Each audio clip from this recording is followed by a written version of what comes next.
Ito ang araw at oras ng aming pagkakaaksidente.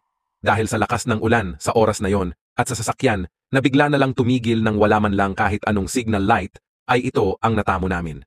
Dahil sa biglaang preno ko sa rear wheel ng aming motor para maiwasan ang kotse na nasa harap namin ay nagslide ang motor at natumba kami. Salamat kay Lord at niligtas niya kami at minor accident lang ang nangyari sa amin at konting sugat lang ang meron sa amin. Salamat din sa isang rider na tumulong at nag-assist sa amin hanggang sa kaya na namin tumayo at makalakad. Noong kaya ko nang magmaneho, ay pumunta agad kami sa pinakamalapit na hospital. Pagkarating nga namin sa hospital na ito, ay wala nag-assist sa amin kahit isa. Kaya bumiyahe na kami patungo sa St. Francis Cabrini Medical Center, Santo Tomas, Batangas, at dito nga ay nabigyan kami ng first aid. Ang mga sugat ko nga ay sa paa at kamay. Si Mrs. naman ay sa daliri at binti. Maraming salamat sa nag-asikaso sa amin sa hospital ng St. Cabrini Medical Center at lalong-lalo na sa Panginoon na siyang nagligtas sa amin sa malalang kapahamakan. Narito naman ang damage na natamo ng aming motorsiklo.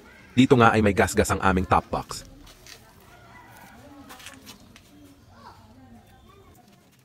May tama ang isang side ng mirror at ang malalang tama ng aming motor ay sa kanyang head dahil nag-crack na ang kanyang cowling, basag ang lens at gasgas din ang windshield visor.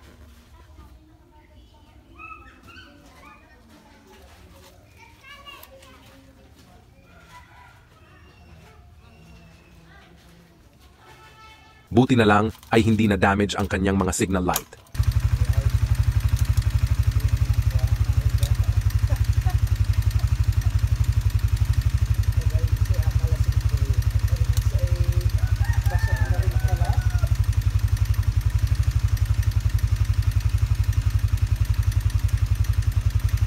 Gayunpaman ay mahalaga pa rin ang buhay kaysa sa sira ng motor.